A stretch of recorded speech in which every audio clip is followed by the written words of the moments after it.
and to view religion from the perspective of psychological well-being and ask the question, is this good for people and is this good for me, or does it promote things that are toxic to my psychological welfare? Welcome to Voices of Deconversion. We share the inspirational stories of deconversion told by former Christians who are now atheist or agnostic. Our stories remind us we're in it together. They encourage us as we discover who we are and help us to embrace who we become. Now here's Steve with today's guest.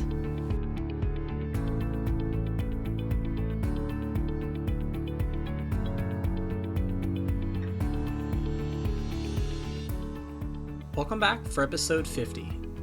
My guest today was a Pentecostal minister preparing to become a missionary to India. He studied at Wheaton College and obtained a Master of Divinity from Princeton Seminary. When he was born, he was taken straight from the hospital to the altar to be dedicated.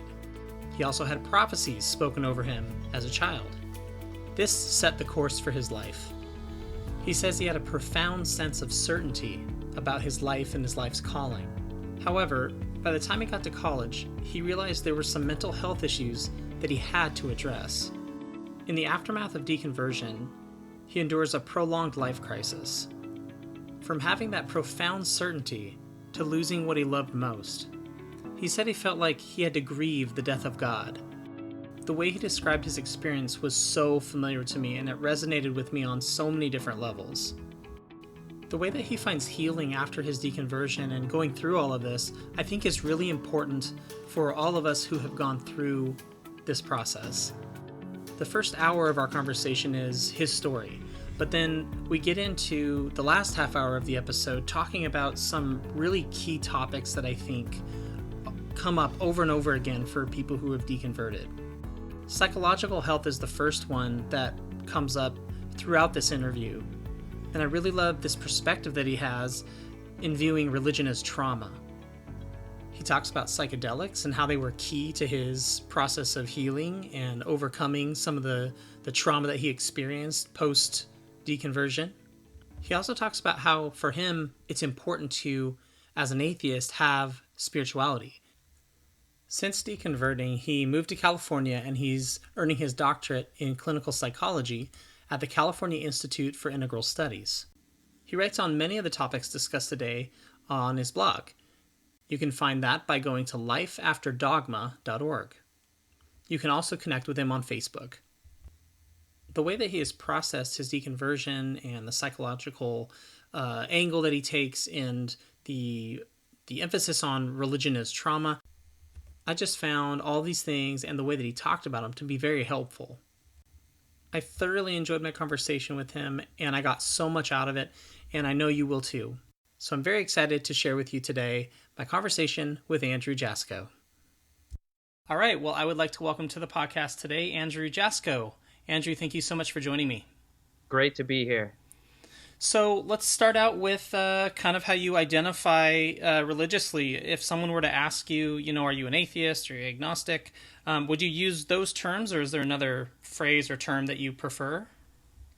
I would call myself an atheist, but with that being said, probably many atheists would disown me because of my fascination with Eastern thinking and the term spirituality. But I definitely identify as an atheist, somebody who does not hold to any kind of theistic or deity-driven worldview. Cool. That was a really good answer. Thank you. Yeah. All right. Well, tell me about your background, how Christianity influenced you when you were growing up. Christianity defined my existence growing up. I went from being a Pentecostal missionary and minister to leaving the church and promoting psychedelics, spirituality, and sexuality. So I've come quite a long way in just a couple years. Yeah, I'd say so. And those are some fascinating, very current topics that are being discussed as far as like the psychedelics and stuff. That's really in the news these days. Yeah, it certainly is, Yeah. and for very good reason. But I grew up in a Christian family. My parents started a Pentecostal church when I was right after I was born. And so I grew up in this burgeoning, growing church community, and kind of at the center of that activity. And Pentecostalism is a very vibrant, experientially driven form of Christianity. It's only about 100 years old, but it's 500 to 600 million people in the world. And it really has a heavy emphasis on bringing about the second coming of Jesus through world evangelism. It's believed that people are empowered with the Holy Spirit of God to convert the world to Jesus and bring about the second coming. So I was raised with this belief that the world was lost and going to hell, and I had this divine mission to save souls. So I remember as a 5-year-old kid, I was lying in my bed, crying out to God, thanking God that I had a get out of hell free card because I was born in this Christian family. Yeah. And and just praying that I would get to save 1 billion souls for Jesus. I was a really ambitious little kid. Oh, wow. Yeah. But this was really my life prayer. And I grew up in this very, very devoted Christian community. I love these people. They're amazing, loving, inspiring people in a lot of ways. But I found this system to be very constraining and ultimately very abusive, but not for a while. I grew up, I was totally dedicated to it. I went to church multiple times a week. My whole life was about serving God and bringing the lost to Jesus. That really defined my whole identity. Wow. And I think that's a really common experience for most people in that system and within evangelical Christianity. Yeah, I've had a string of folks, and myself, I would include sort of in that boat because I went through a big charismatic phase. That's when I got real serious. That's all my big experiences with Christianity came in like a charismatic movement and stuff. So very familiar with that whole, the pressure you're talking about to like save the world and the lost are going to hell. And, you know, like it's your mission. Like it's the only thing that matters to a Pentecostal person or a charismatic person. Very much so. Very much so. It has this way of co-opting the identity of a person and a life purpose and putting it within this very narrow framework of accomplishing the organizational objectives of the church. Yeah, I like that phrase, co-opting. It kind of takes away the person or the personality and it kind of replaces it with this mission, and you just have to conform to it. And yes, and this is one of my central issues with fundamentalist religion is I think it's a form of identity trauma. It stifles or mutes or even destroys a person's identity and inserts the religion in its place to the point where a lot of people experience losing themselves entirely, where even interacting with a lot of Christians, it seems like you're not interacting with a person. You're just interacting with religious talk, with talk about the religious experience. And there's even verbiage in the Bible and in the religion about becoming an empty shell, giving your spirit over, inviting Jesus to come into your heart and take over, kind of like a possession, like a divine possession or of a spirit. This language of giving oneself up and just being, it's everything you do is only good if it's in service of this deity. It's not good if you're pleasing yourself or other people. So there is this identity co-opting and trauma that happens. Yeah, for sure. That's a big difference between, I think, like the mainline churches and kind of moderate Christians and someone who's like all in with the Pentecostal and charismatic stuff. So you said you were like 5 when you started to have these ideas about wanting to save the lost for God. That's really, really young. So how did your faith progress from there? I usually ask people kind of how their faith matured, but a lot of times it's like in, you know, adolescence or even older. So how did your faith mature from the time you were 5 kind of on from there?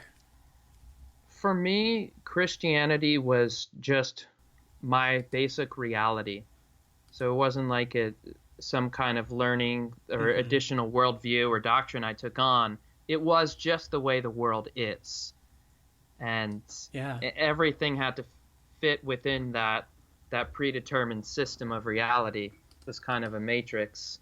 So I just always knew that God was real. I was always certain that the Bible was true. There was never really a question. This was just the way that the universe is.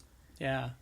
Yeah. And So what it sounds like is your belief system was pretty intact from an early age. There wasn't a whole lot of transformation of belief or deeper understanding of these ideas. It kind of stayed the same as you grew up.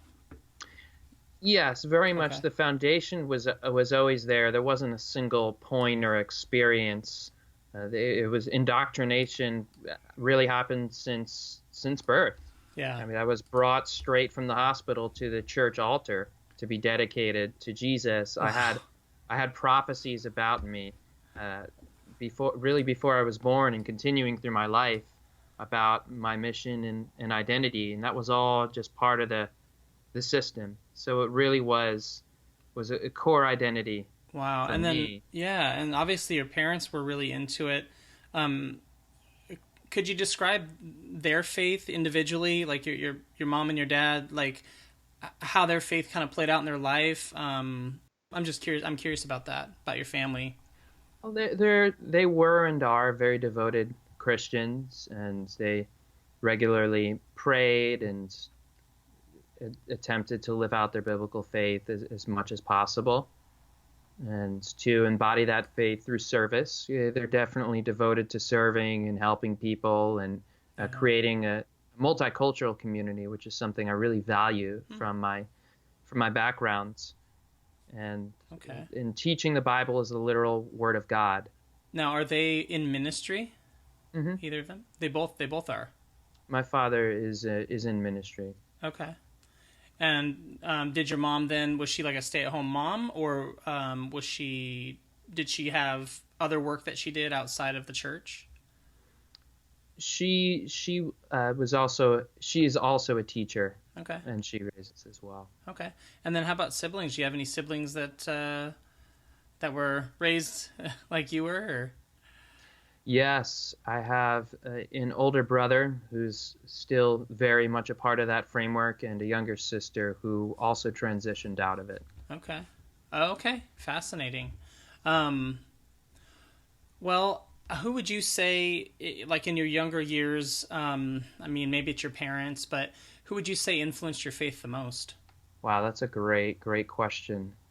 In my younger years, I think it was missionaries. It was visiting missionaries. We had many missionaries visit our church and bring back stories about these miracles that God was supposedly doing, of things like raising the dead or healing the sick. And I always wanted to be a missionary, and I always wanted to see these miracles happening, which anecdotally is something I could never really see materialize. It was always hearsay. Somebody said that they heard of a miracle happening, and we can't really verify it, and Yeah.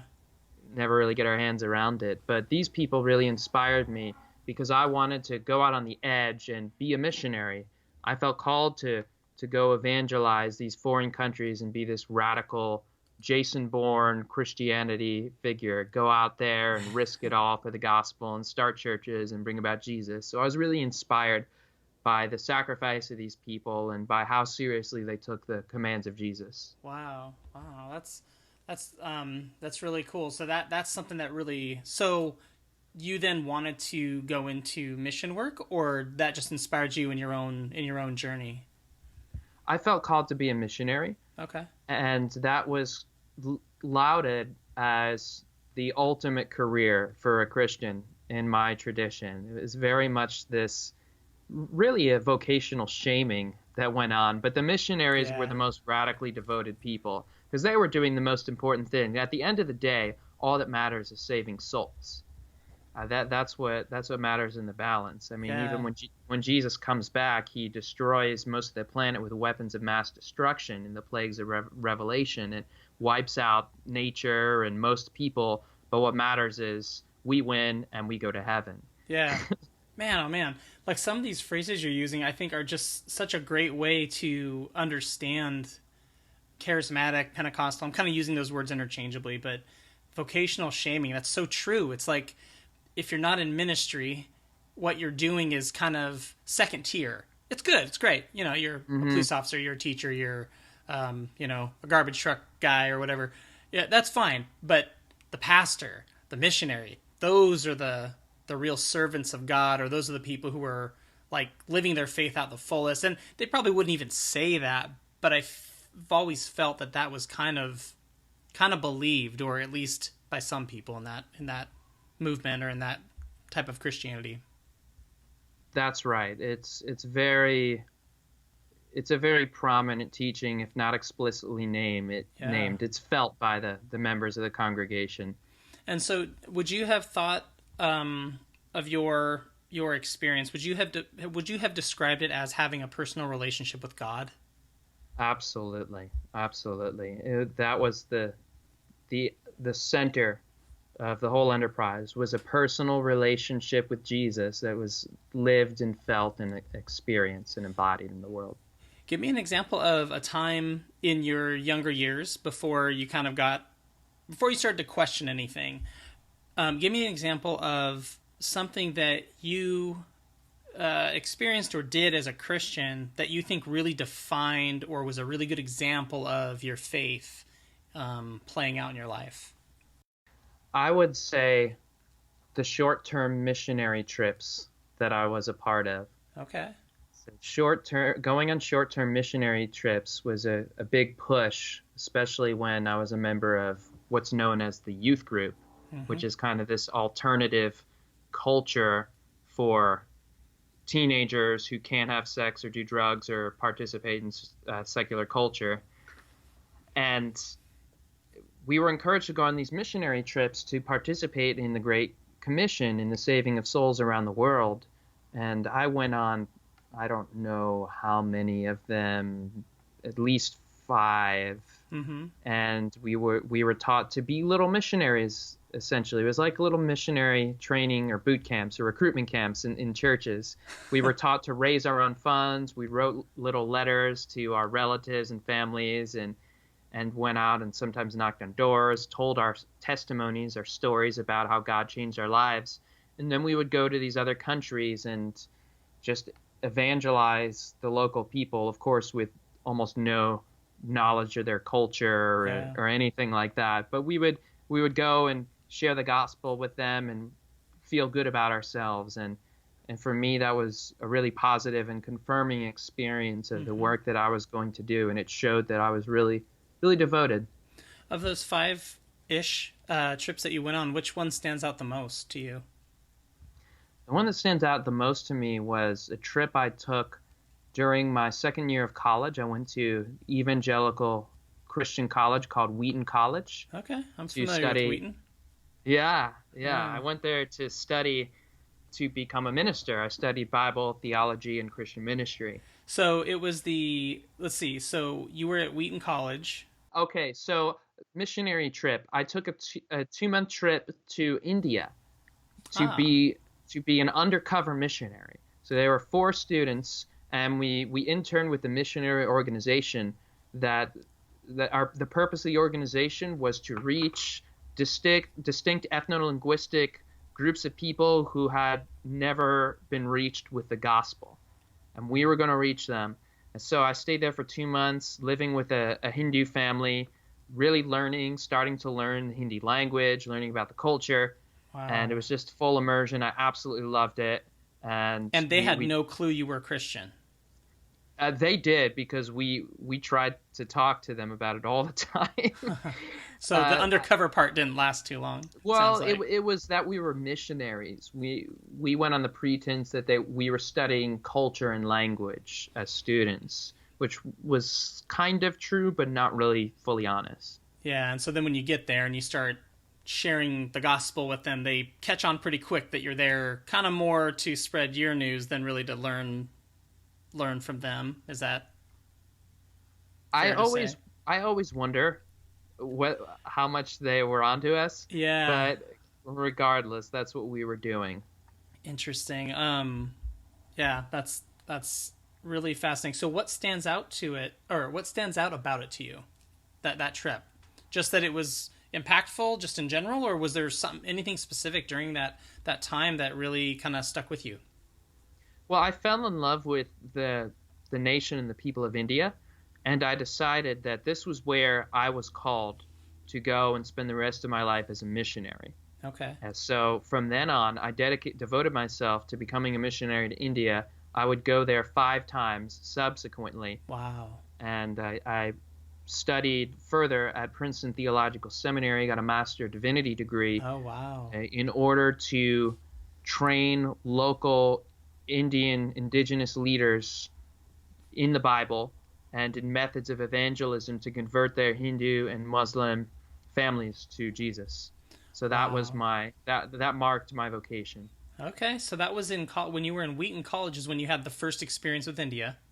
Mm-hmm. Right? That's right. Okay. And then you decide that's what you're going to do, and over the course of the next few years or so, you go back 5 times. Mm-hmm. Okay. And then were you still doing mission work when you were at seminary? I went to India a few times while I was at seminary. Okay. This is really sounding familiar to me, like Bart Ehrman's journey. Do you know who Bart Ehrman is? I'm familiar with him, yes. Yeah, so I think he went to Wheaton, and I think he also went to Princeton, if I remember right.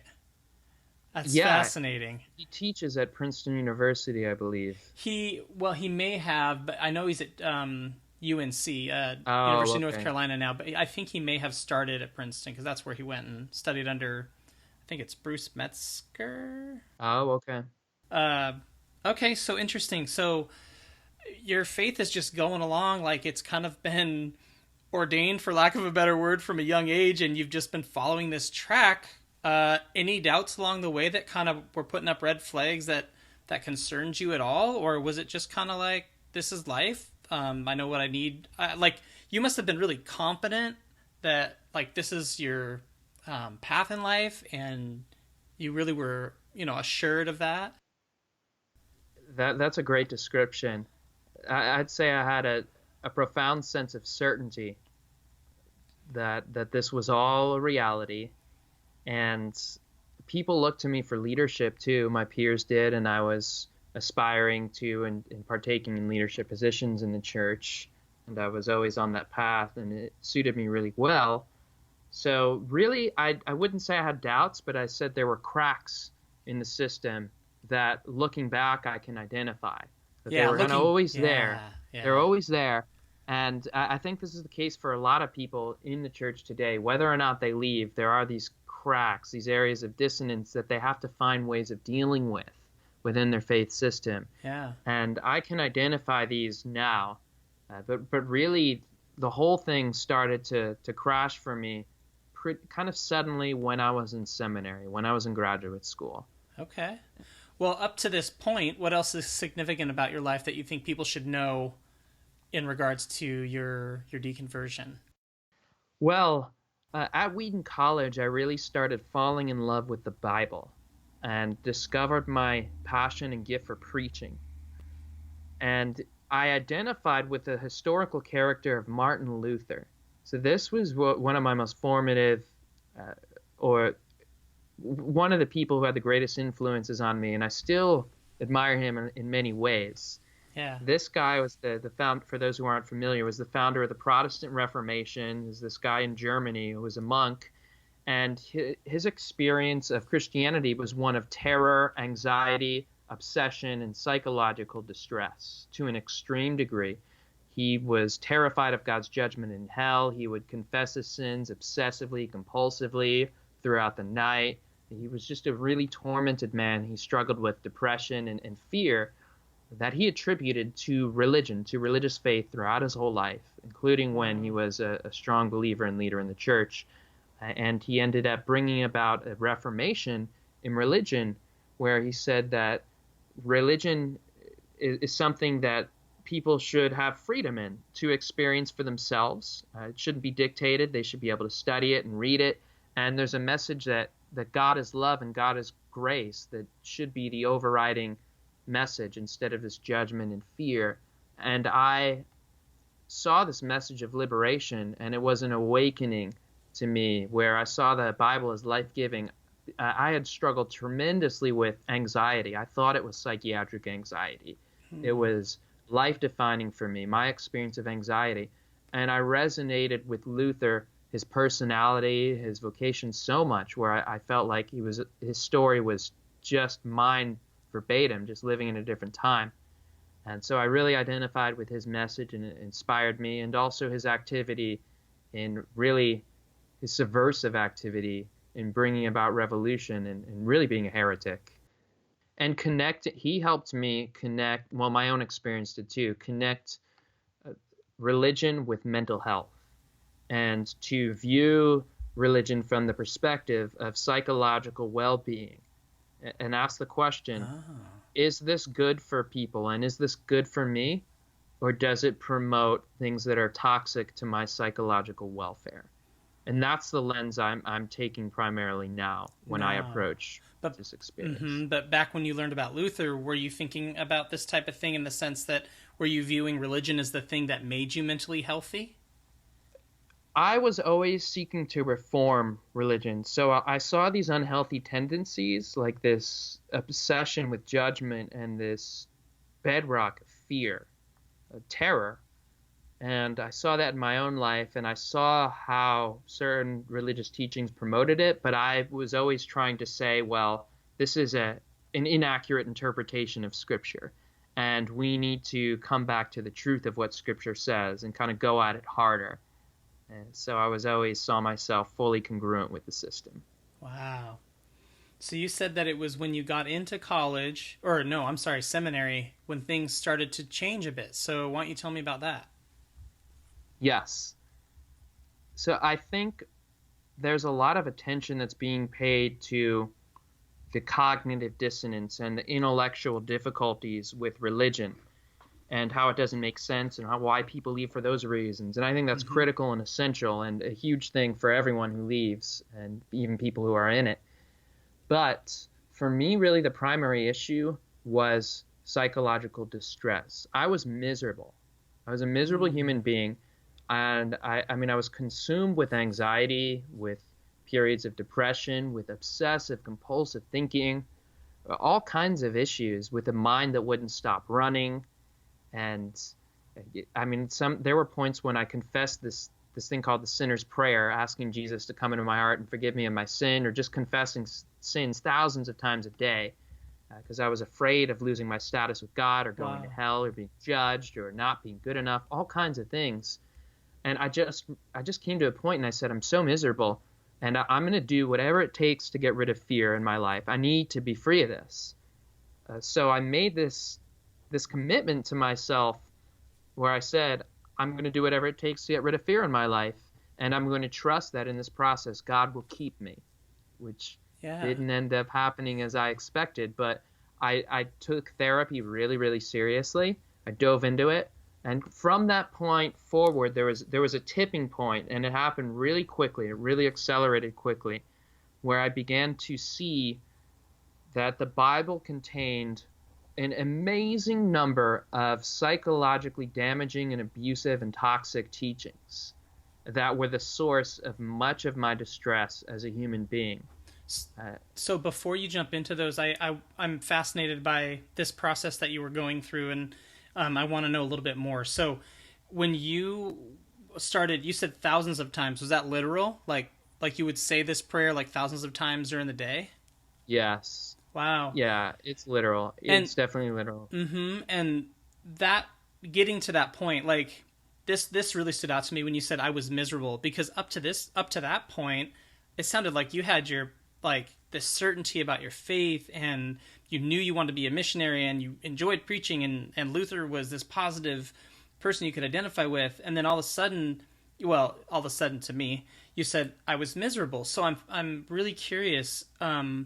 Was this what was making you? Well, it was what you just described that was making you miserable. But help me understand the evolution there, or like what was going on inside of you. That did it build slowly? Did it hit all of a sudden one day? Those all that anxiety and stuff. I was miserable and anxious as a child as well. Okay. I had this ongoing, prolonged struggle. I mean, as a child, I remember we were trained to obsessively, compulsively confess our sins and to search our minds and our hearts for any unsanctioned thought, any thought that is unsanctioned by the religious system. We're taught that God is like a Google search engine, and that comes from the scripture too, just examining all our thoughts and searching it. And so this created a lot of anxiety for me as a little kid. And it made me very serious. Even on the playground, I was thinking about my playing and interacting with the other children. And was this sinful? Was this pleasing to God? Wow. Did I miss an opportunity to evangelize my friend? Would I go to hell? If I didn't confess my sins at night, I was afraid to fall asleep because I might have an unconfessed sin and end up in hell. And these teachings are just our mainstream and currency. Mm-hmm. And sexuality was a huge issue too. It's one of religion's favorite things to harp on. And I thought of my sexuality as a curse from God. And I remember praying to God to take it away. And I had all kinds of terrors about my sexual thoughts and fantasies. And so there were these this misery was something that was ongoing, but I always attributed it to something other than the religion.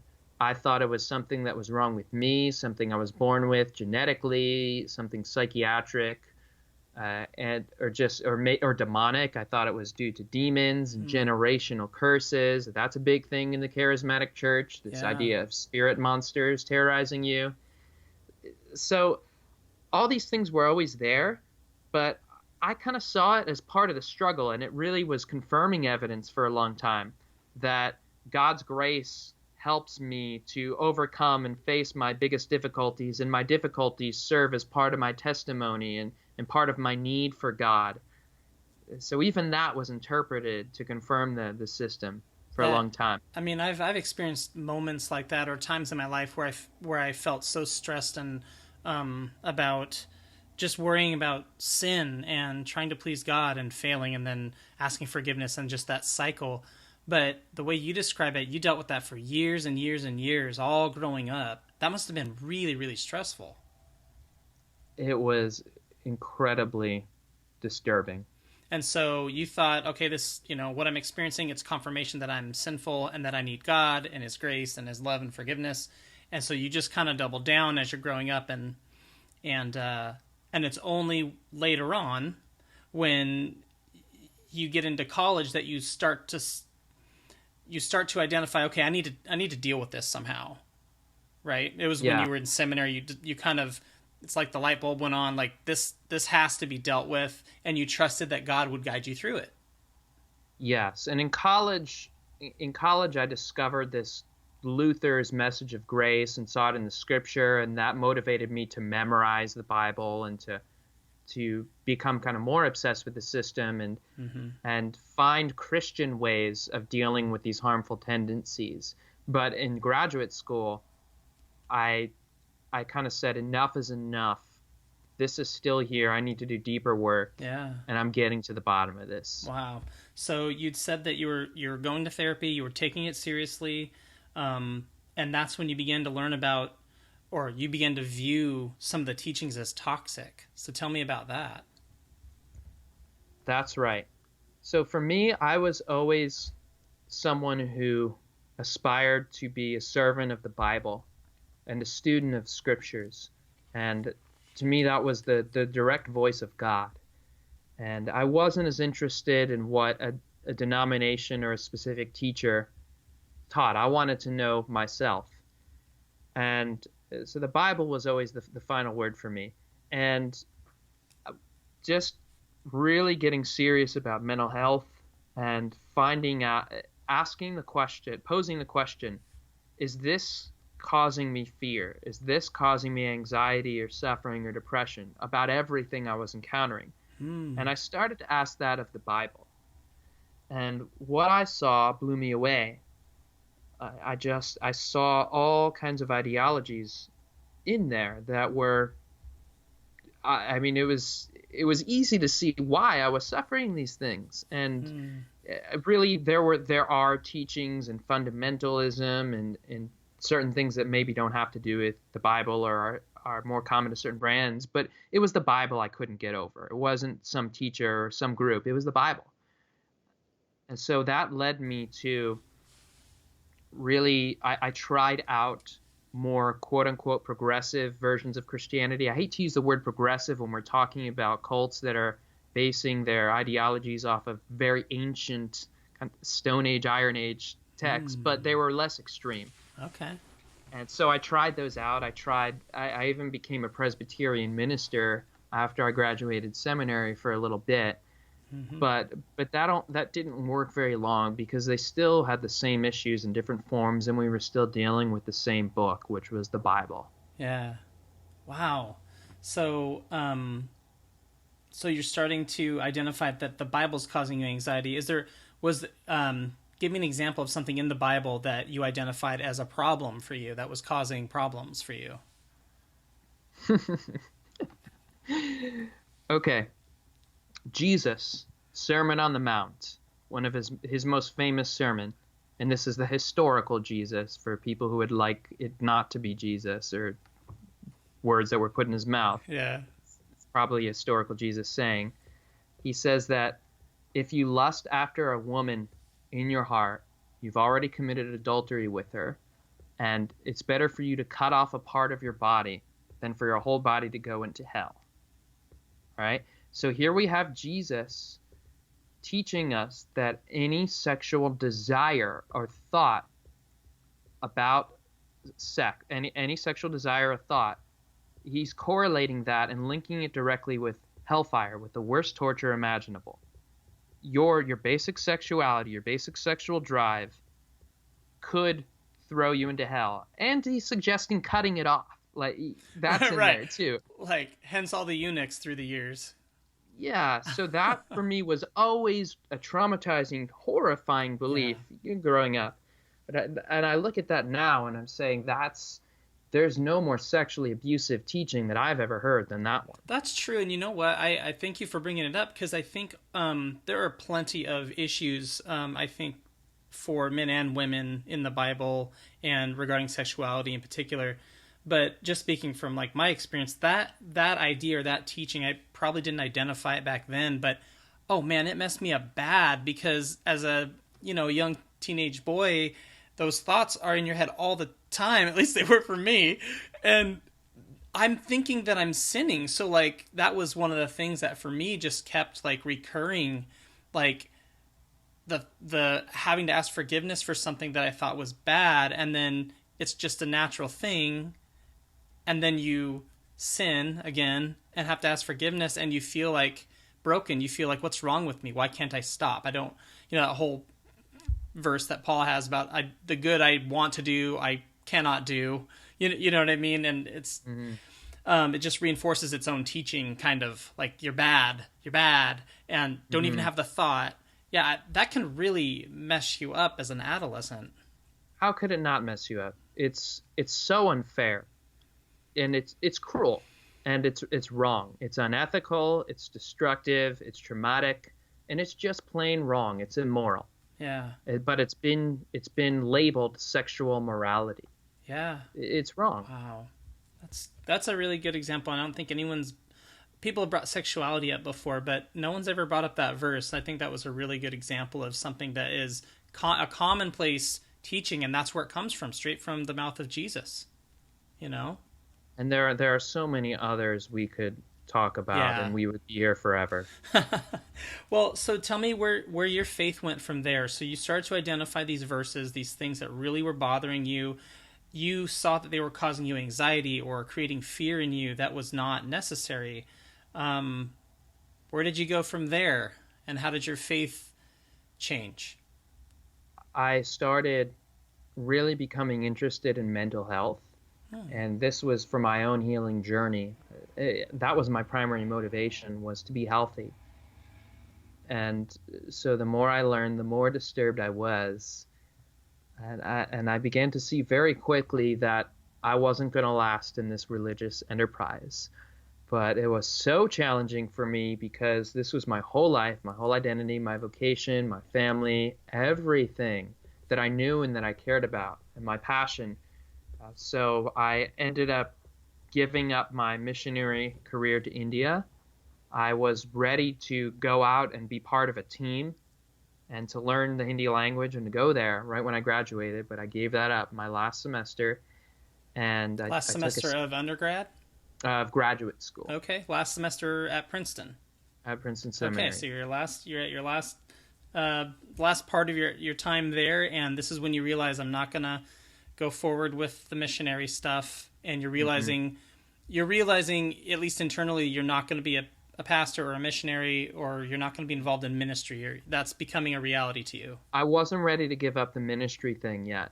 Okay. I still thought I could work within the church, but I had this sneaky suspicion that I would end up leaving. That was exactly how it was for me. Exactly. Yeah. It was this, like, in the back of my mind, I think I knew it ain't going to happen. But then there's the part of you that's like, well, maybe I can be part of like a really liberal congregation. And you just keep thinking, I got to fit it in somehow. Because like you said, it was your whole life. It's a lot to give up. And it's a lot of trauma and shock to go through. And the system has many psychological mechanisms of keeping people in the system, such as blaming any struggles with religion or with your life on the person who's having those doubts or questions. So if it's something that's not going well, it's because you're not doing it well. Yeah. You're not trying hard enough. You're not praying enough. You're not serious enough. Or it's something that's interpreted as just a sign of spiritual growth, this thing called the dark night of the soul, which is ludicrous. This idea that if you're not experiencing the faith, that's the sign that you're like a super saint and you're being tested. So everything's reinterpreted as a way to keep you in. But so it's normative for people who are transitioning out of religion. There's actually a whole scheme. There's a process that's pretty normative when I talk to people who are leaving, of transition and how it works in certain stages. And one of them is this period of denial and trying harder, and then kind of pulling back and questioning, and then trying harder again. And until one finally can't do it anymore. And that happened for me after seminary when I was an associate minister in New York City. So you became an associate minister. You gave up the mission stuff, but you became an associate minister, a Presbyterian minister, you said, right? I did. And when I graduated, I went on a trip with an atheist friend who went to school with me. We went to Peru. I met someone who told me, you need to go to Burning Man. And I went to Burning Man. Oh my God, that's hilarious! Right after seminary. So this was this total immersion experience, which was great for me, a little shocking. And when I went to New York, I was partying and raving all the time with these party people while I was still preaching, and that didn't work. It fulfilled some kind of a stereotype in my mind and made me a little happy on the inside, but it was tough. So I ended up waking up one day and realizing, I'm no longer a Christian and I'm not afraid. And from then I ended up eventually just quitting my job and being plunged into a state of existential crisis and fear and not having income and not knowing what to do. How quickly did this all happen? You woke up one morning. Was it literally like you woke up that morning and you were like, I'm not a Christian? I remember a specific day. Wow. Yeah. I do remember a specific day, but it was in process. Okay, and then, yeah, of course. And then you quit your job how soon after that epiphany? Very quickly. I couldn't handle the dissonance of having to teach the Bible and not believing it. So, like, a matter of weeks or days or? A couple weeks, I would say. Yeah, okay. Just trying to get a timeline in my mind. I mean, that's fast. So, had you thought about the aftermath? When you quit your job, had you thought about, what am I going to do? I did, and I couldn't figure it out, and I was just afraid, and I didn't know what to do. I just couldn't handle it, and that resulted in a very prolonged, painful life crisis. Yeah. Of having lost everything, and I mean, not lost everything, but a lot of the things that were my bedrock and foundation. And for sure, for you, that was everything. That was life. That was not only your vocation, but your purpose. That's right. Yeah. Were you living on your own at the time, or with roommates, or? I was living with a roommate in an apartment, but I was pretty independent. Did you have anybody you could share these thoughts with or bounce these ideas off of when you were going through all this? I kind of shared it with my secular burner friends and the people I was meeting. And I was really public with them about my struggle and my story as it was happening. But I didn't really have any kind of strong community. Which makes it harder. It was hard, and throughout this, my family was very supportive of me, but did they know the extent? Well, I told them eventually. I told them within a period of like 6 months or something, right after I'd quit, which I was really terrified, and they were really gracious and really great in the way they handled it, and I respect them and thank them for that.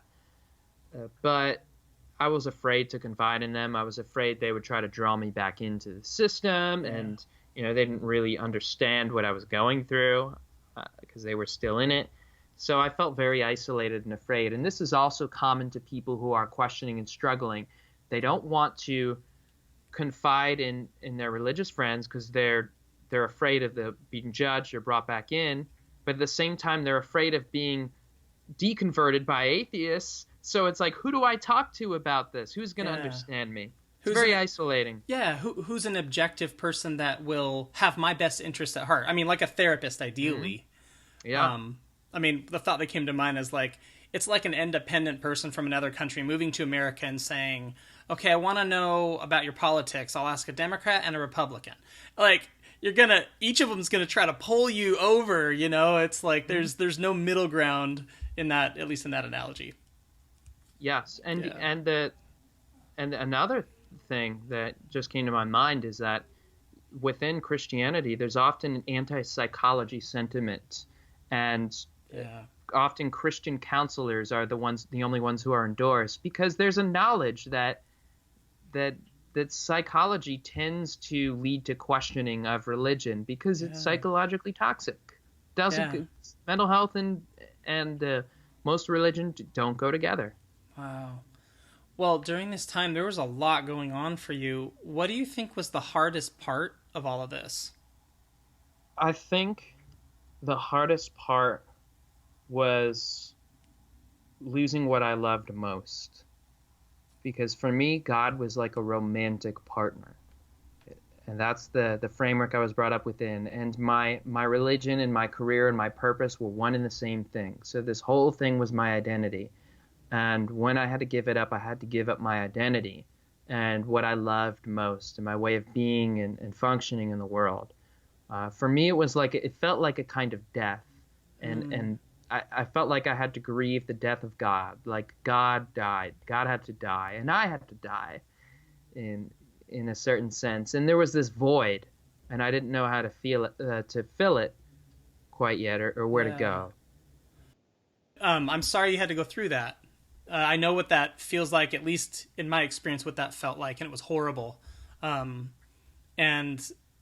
I had met with my uncle at one point, who's still a pastor, he retired as a pastor, but he's Christian, and I had shared with him what I'd gone through, and he said, "I'm sorry for your loss," and he meant it, and it meant the world to me. It was the only time anyone had ever said, "I'm sorry you'd gone through that." You know what I mean? I mean, maybe a therapist would say that type of thing, a really compassionate friend or a therapist or something, but because it is a loss, and life's hard, and people go through all sorts of different difficulties, very different from this, and but it sucks, it sucks to have gone through that.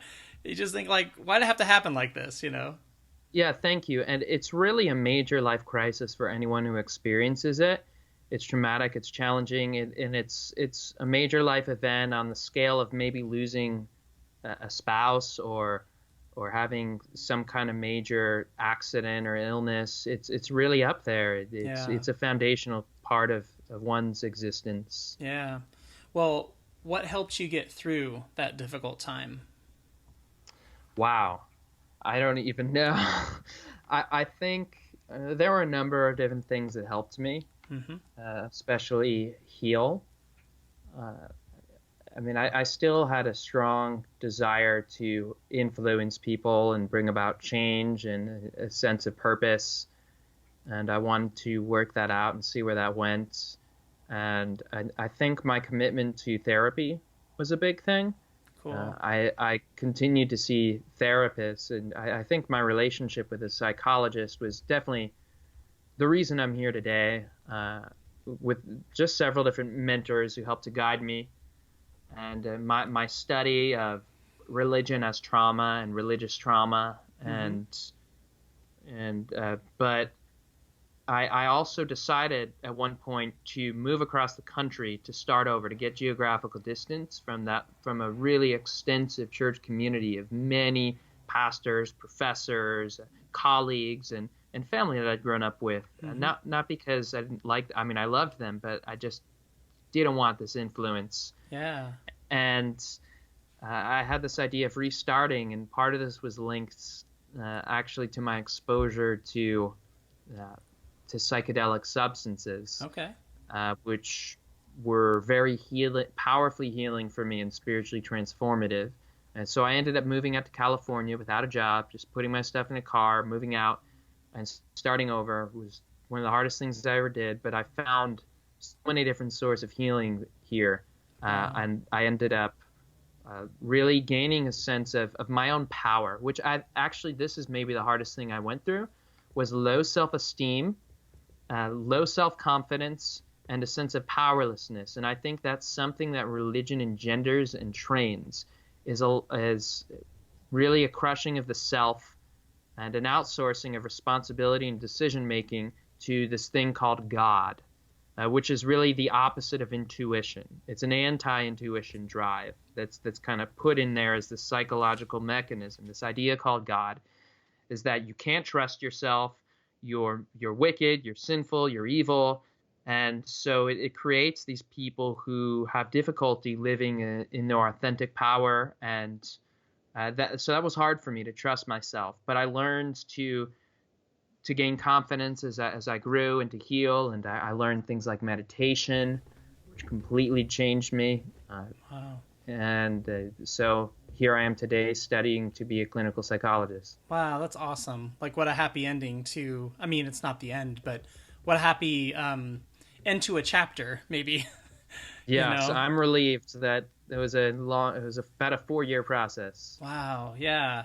You really nailed something, hit the nail on the head with the whole powerlessness thing and not trusting yourself. That was built into me, lean not on your own understanding, and it cultivates this inability to believe in yourself, and when all of a sudden you are on your own spiritually and in some cases physically, you've moved out somewhere, you're by yourself, that is so incredibly harmful, because now that foundation's been laid. You don't think you can do it, so that you have to learn from scratch. You have to just start over and learn it all on your own, in a moment or in a short period of time or something. And I think a tragedy is that people feel they do need to learn it all on their own. That there's not much awareness that this kind of crisis and transition is happening to people all over the world. Yeah. Religious fundamentalism or conservative religion is still the dominant worldview that most people are living in. This kind of a framework, it's not extreme, it's not unusual. It is extreme, but it's not unusual. Yeah. Yeah. And there are millions of people. I mean, I think it's reasonable to say there are millions of people who are going through this. I know since I've started blogging and writing about these issues and becoming outspoken, I have had so many friends from Wheaton College contact me and say, I'm going through this too. I've left too. It's amazing. Someone almost every week, or even more frequently than that. There's so many people who are going through it, but we feel like we need to do it all alone because there really isn't much awareness. There aren't many therapists who know about these issues. There's not much training in it. Well, when you think back on the Christian version of yourself, now that you're really, removed from that, what do you think about that person now? I have a lot of compassion for that person. I see someone who is very genuine and unaware of his struggles or why he's struggling. And I want to commend him for his genuineness and desire to know spirituality and to love and help other people, but also concern. That's how I feel. And I'm very relieved that I'm a much happier and healthier person now. Yeah. Yeah, that's really great. Well, what is something that, you named some things, but what's something that you would say you've learned or experienced now, that you're not a Christian, that you never would have if you'd stayed Christian? Wow. Well, all the fun things, for one thing. So there's the whole sex, drugs, and rock and roll thing, Yeah. right? It's funny that a lot of my passions are some of the things that religion hated the most.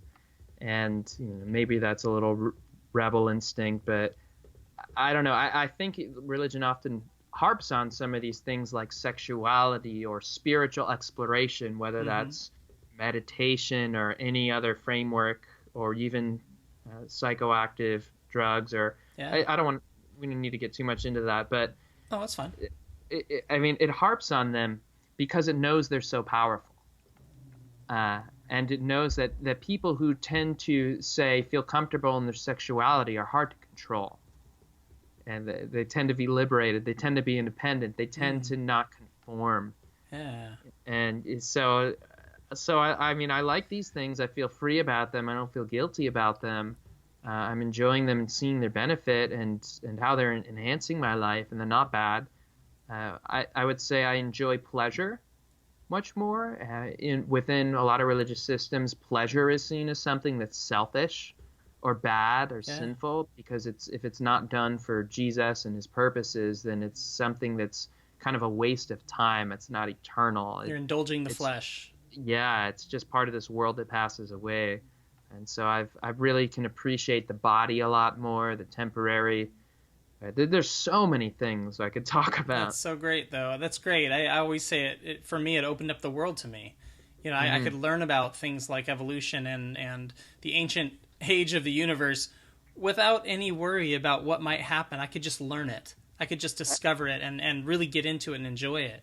Yeah, and appreciate other people is one thing I would say. Is not, all the people with their rich ideas, whether they're atheists or other religions or other cultures, not feeling threatened or needing to change them all the time, but really actually being able to listen and learn. Yeah, no, that's excellent. I agree with that wholeheartedly. That was so true for me too. Excuse me.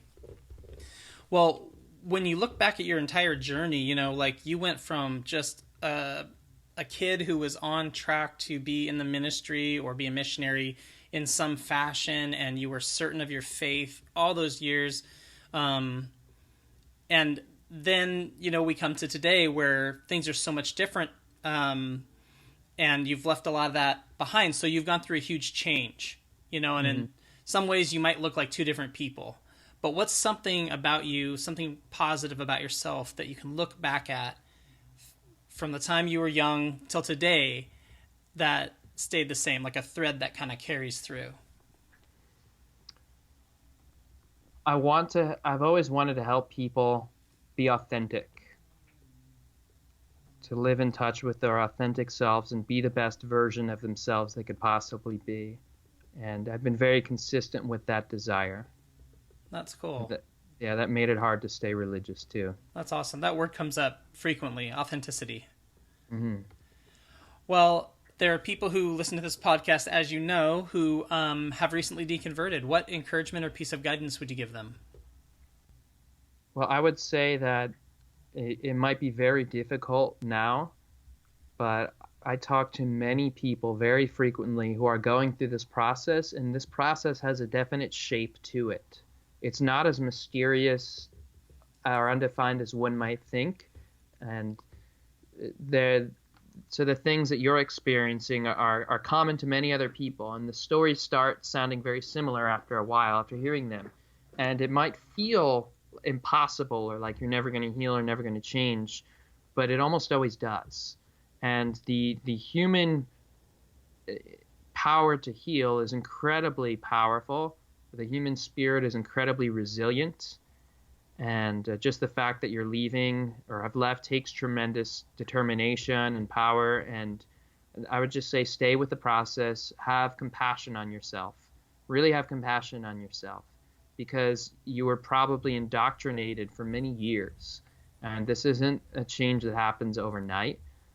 It does take time, but there are a lot of people who have been through it. There are more resources are beginning to emerge, and I'd say there's a certain power that comes through going through this kind of a journey. There's a certain confidence that you can only get when you've really had to tear down your most foundational beliefs and core identity and start from scratch. Yeah, that's great.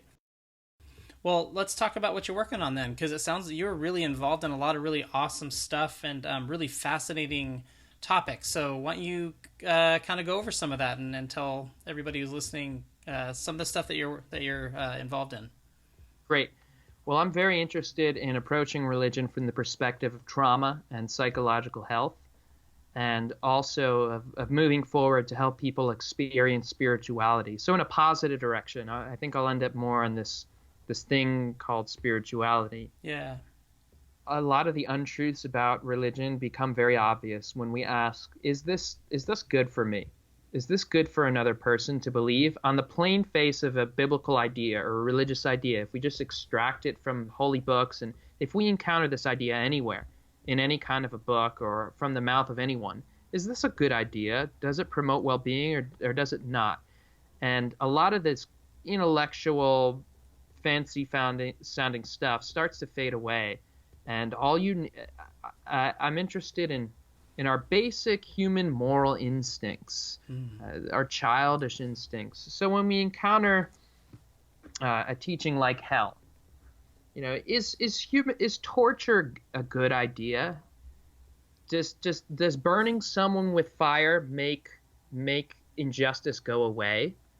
Does it really make you feel better knowing that this person's going to be tortured forever? Does it result in health for me to have this teaching about being burned?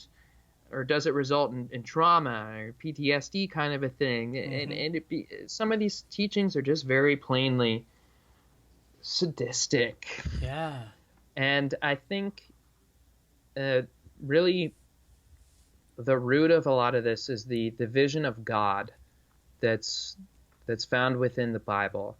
And the idea of God really started out with this character Yahweh, this God who came out of a pantheon of other gods. And the Judeo-Christian God was stylized and modeled after a tyrant, after an authoritarian ruler. Yeah. And that's because that's what people knew at the time. They asked themselves, how does justice work? How did the world come into being? Where do we get our authority? Who was the authoritative person? It was the king. It was the ruler. And that's who they looked to. That was the model. And, rulers were rarely good people.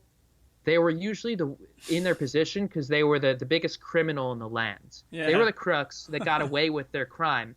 And so they were always afraid. Their rule was based on fear because they were always afraid someone would try to kill them and take their power. So that's why you had to kneel before a king and prostrate yourself, because so you couldn't conceal a weapon. And it says in the Bible that the fear of the Lord is the beginning of wisdom. It's not love. It's not grace. It's fear. Why? Because that's how kings established their reign, was through fear. And fear is established through violence. That's how you maintain a system of fear, is through violence. Yeah. And so you have this ruler who demands worship. Is worship a psychologically healthy thing? What do we call humans who demand to have attention on themselves and worship at all time? What do we call them? Is there a word for that? Narcissist, right? So why is our model for goodness and morality someone whose whole reason for creating everything is to get all the attention and the glory? So the idea of God is literally the personification of ego and egotism. Yeah. And it's this kingdom of ego that's being established. And that's damaging for human beings to model themselves after, or their ideological systems after ego and ego inflation. Because what ego does is it promotes powerlessness and domination and oppression. But when we're focused on our ego, we're very prone to being manipulated.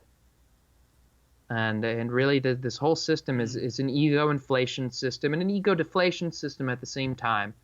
So when you say that, just on the surface, I'm thinking like of a pastor who's, maybe in the middle of all this. How is that pastor vulnerable? You just said like being, really egotistical, it can make us vulnerable. In what way would you say? If I'm focused on my own ego or someone else's, it makes me blind to my own shortcomings. I can't be wrong. Yeah. If I have to be right in order to have self-esteem, or if I have to have admiration to have self-esteem, I can't be humble at the same time. That's ironic, because humility is taught as a virtue, but ego results in dogma, which is just saying having a closed-minded system, and it results in authoritarianism, because anything, what I believe in is attached to my identity. So any threat to my belief is a threat to my ego, is a threat to my identity, is a threat to my sense of safety in the world. Yeah. So all these beliefs become very personal, and people are threatened. And within these religious frameworks, it's all about having the right belief. It's all about getting it right. Mm-hmm. And you literally your safety, your basic sense of safety in the world. Often as a child, people are indoctrinated and taught as a child that if they get the right or if they get the wrong answer on this divine quiz, they're going to suffer the worst consequences imaginable. So when you bring this ego, this big consequences, this whole system of belief into the world, it just becomes craziness, and it introduces paranoia. It's a paranoid way of viewing oneself and relating to the world, because you have to get it right. And you get this us and them mentality, because this person could be a threat to my salvation if they make me question my belief. And it's a very unsafe way of viewing reality. And it's quite frankly, it's dangerous. Yeah. Because anyone certain that they know the truth is dangerous. Yeah. You also touch on, or I know you have an interest in, or are studying, or whatever, psychedelics. Maybe talk about that a little bit. So psychedelics are fascinating for me because they helped me reintegrate and reconsider spirituality. When I left religion, I went straight into what I would describe as a cold and heartless atheism. And I'm not saying that atheism is like that. I identify as an atheist, and I value humanism and rationality tremendously. I think especially for anyone interested in spirituality, you can't get enough of those things. Right. But I really had this view of the world that I was introduced to that's very common, where I'm alone in the universe, fending for myself in a hostile world, survival of the fittest. And it's hard to go into that coming from religion, where you have this grandiose sense of meaning and purpose. But so psychedelics really introduced me to a whole new realm of consciousness and experiencing life and the universe, where I saw my connectedness to the rest of reality, where I felt a profound sense of unity and love for other people, and just whole new realms of experiencing reality that I'm continuing to explore and enjoy, and finding out that the altered states of consciousness experienced in psychedelics aren't really unique to psychedelics. They're unique to being human. So some people call these human experiences rather than psychedelic experiences, because it turns out we can activate the brain in the same ways and have the same kinds of experiences through meditation or fasting, or even through art, or all kinds of different means. And psychedelics happen to be one way of inducing this kind of a mental state that happens. Huh. And there's so much to explore and talk about there, such as psychedelics have been used commonly in most of the world for thousands of years, longer than religions have been used in spiritual contexts, and they've been held sacredly and have been known for spiritual and psychological healing, and still are used that way today. And it's kind of anomalous that they've been outlawed and been seen as these evil drugs in our society.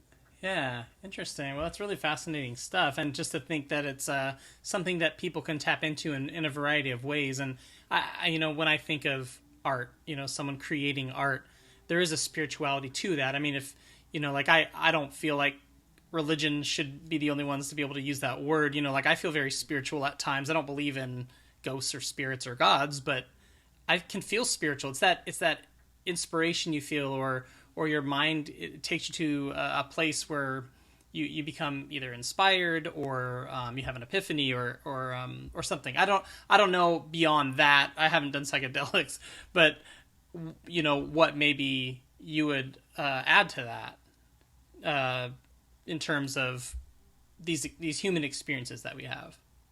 Yes, and that's really a topic of a whole other series of podcasts, one that's worth having. Yeah. But it's so powerful and profound and healing for so many people, and the research is incredible that's happening in mainstream scientific communities. It's being taken very seriously today by a lot of people, so it's worth looking into and not viewing it as an illegal drug or through that paradigm. It's been viewed as something sacred throughout most of history. But spirituality is a very interesting topic, and I think religion makes spiritual experiencing more difficult. I think in general religion suppresses spirituality because it says you have to conform, you have to be a certain way, you can't be sexual, so it has all this suppression going on, and it's hard to when you can't be authentic, when you can't be inspired in certain ways, it's hard to be spiritual under those confines. Yeah, it kind of prescribes how you can be spiritual, which then eliminates everything else. Yeah, spirituality happens in religion because people are seeking it, but I think it'd be a lot easier without it. And I really want to say here that there's an idea out there that's popular among therapists that religion is something that's generally good, or it's generally benign. Yeah. And that there are certain forms of religion that are extreme. And people often want to say to me, well, you had an extreme experience of religion. Most religion isn't like that. And, it does a lot of good. And I guess I want to push back on that and say that religion is not good for people. By and large, it can do good, and it does many good things, but it's kind of like saying an abusive relationship is good for someone who's being abused. Yeah. Well, I don't feel the need to come to the defense of religion like many people do, is like, well, don't throw the baby out with the bathwater. Hold on. If you say anything bad, you need to say something good. And I say, hold on a second. Hold on. If we've identified that someone's in an abusive relationship, and any belief in hell is abusive, it's wrong. Any belief in sin is the most abusive doctrine. The idea that your nature is evil, that who you are as a person, it's shamed. This core identity trauma. Yeah. This idea of sin, it's so messed up, and it's so unfair, and it's going on. It's wrong. It's abusive, and it's really abusive. It's not even mildly abusive. So these kinds of things in an abusive relationship, it's just the abusive spouse does a lot of good things for the abusive partner, right? He might give her money, he might give her a sense of belonging. He might be a really good guy. Right? And she might want to stay with him. Sure. Yeah, because he's a great guy. He's got a lot going for him, and she loves him, and there's all these good things. But this guy is doing abusive things. And the reason she's staying in the relationship is because of this mixture of good and bad. It's confusing. It's not all bad. It's good and bad. It's confusing. And so we don't need to defend the guy. As a therapist in an intervention kind of setting, I don't need to say this guy is great. You need to fix him. You need to try to work with this abusive relationship and maybe tone it down and not throw the baby out with the bathwater and stay with him and develop coping skills. No, get out of the setting where the abuse is happening. Leave the abuser. And for a lot of people, a relationship with God looks just like an abusive relationship, a sexually abusive relationship, a psychologically abusive relationship, a communally abusive relationship. We haven't even gotten to the crisis of community that happens when people leave religion and family. There's just so much there. So I think. Mm-hmm. No, go finish your point. Yeah. I think that by and large, religion is not good for people. It's no human being can fully shine within a religious system. Yeah. It makes freedom hard. It makes authenticity hard. It makes spirituality hard. It makes morality harder. It just has this way, and it does a lot of good, but I think we've outgrown our need for it, and it's been invalidated by almost every major system, academically, psychologically, scientifically.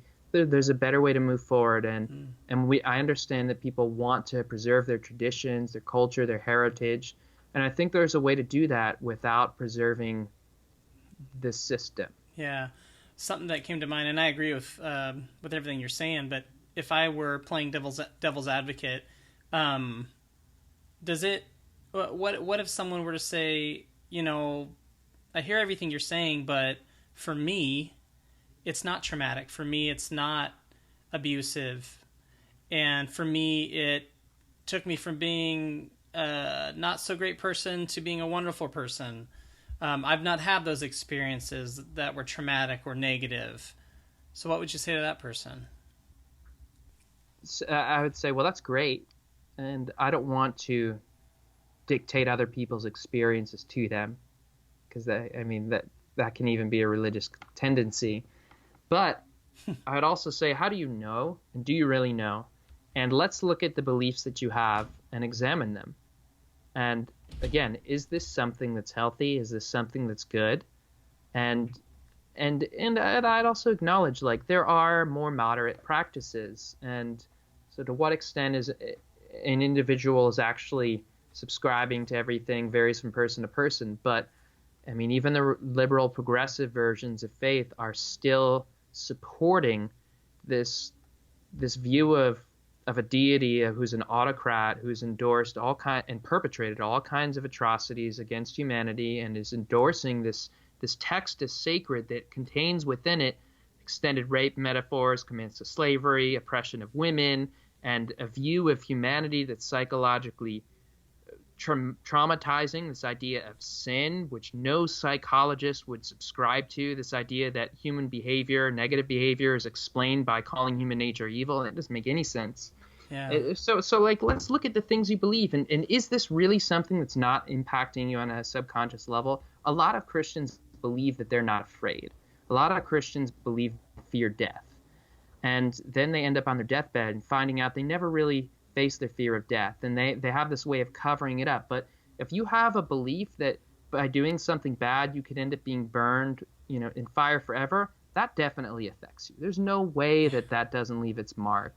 So people might not recognize all the ways they're being impacted also until they're out of it, and again, they might not buy into all of it. But even if you are benefiting from a system that isn't really impacting you negatively, all these tendencies are in that system, and you're supporting the system that's oppressing other people too. Yeah, I think that is actually a really excellent point.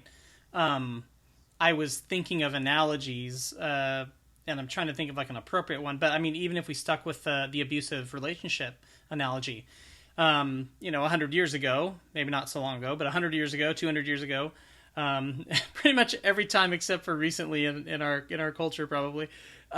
It's been, the man is the head of the house. Women should be submissive to their husbands. I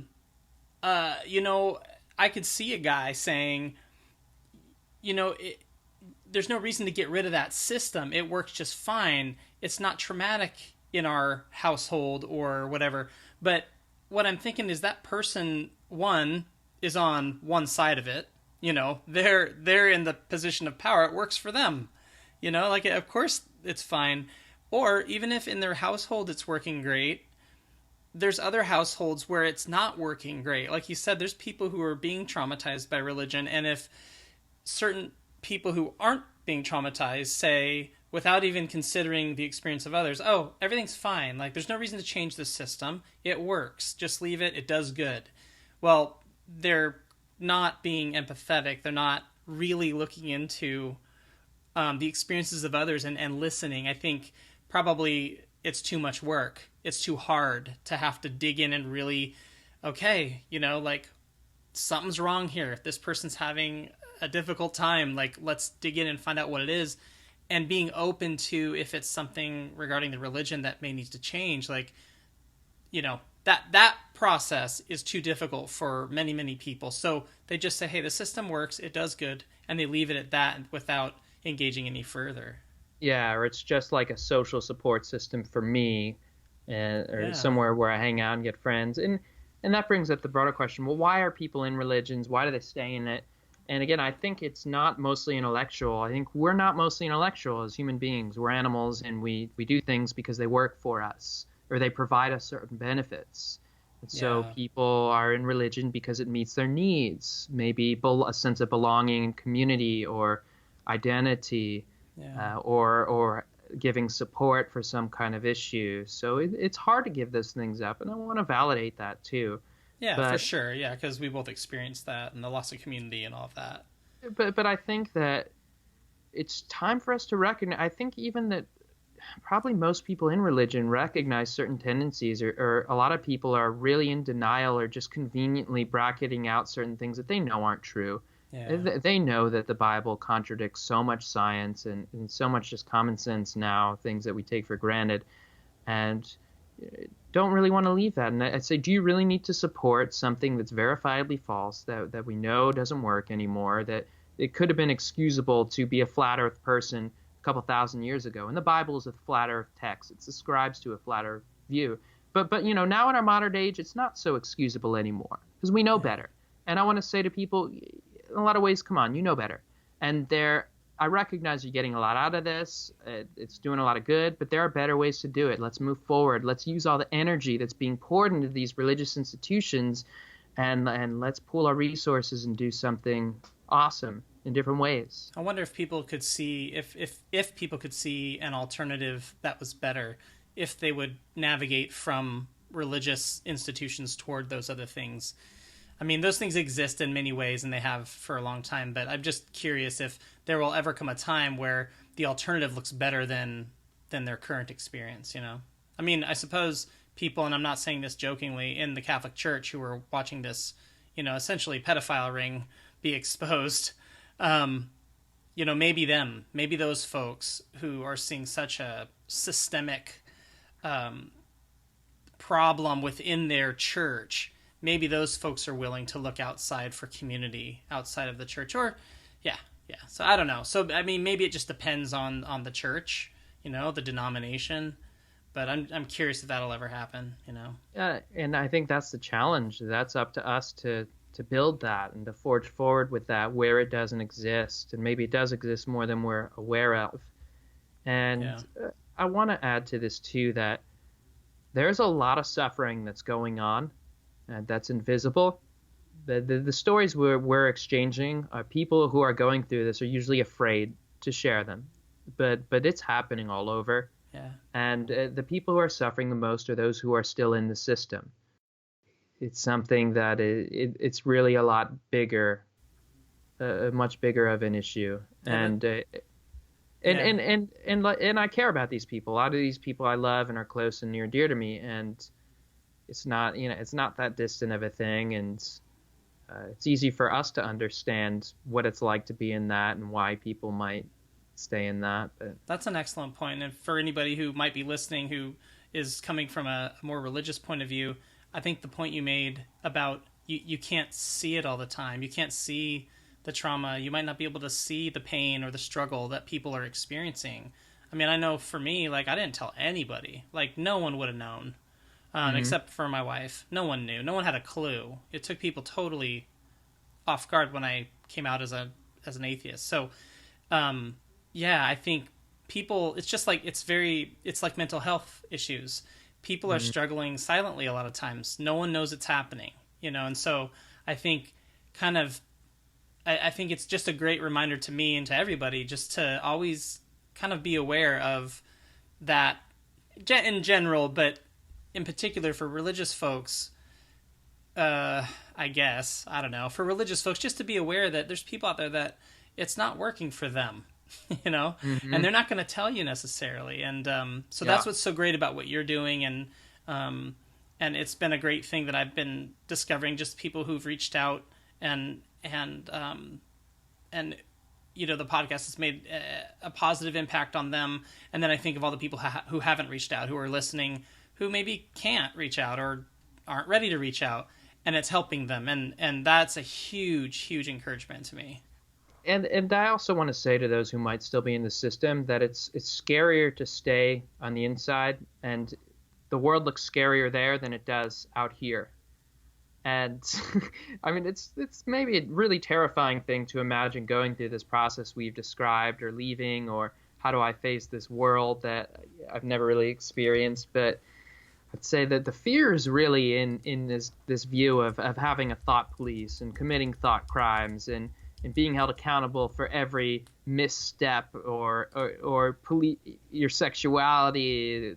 Have to worry about this and doing the right thing, and that's a really scary, unsafe place to live in. And I feel much safer now being on the other side, although it was a big challenge to go through. Wow, when you were saying that, I came across this quote this week, and the day came when the risk to remain tight in a bud was more painful than the risk it took to blossom.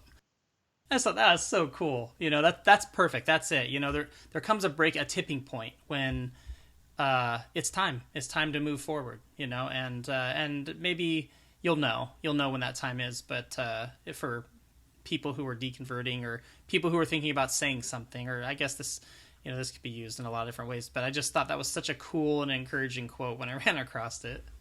Amen to that. Yeah, that's awesome.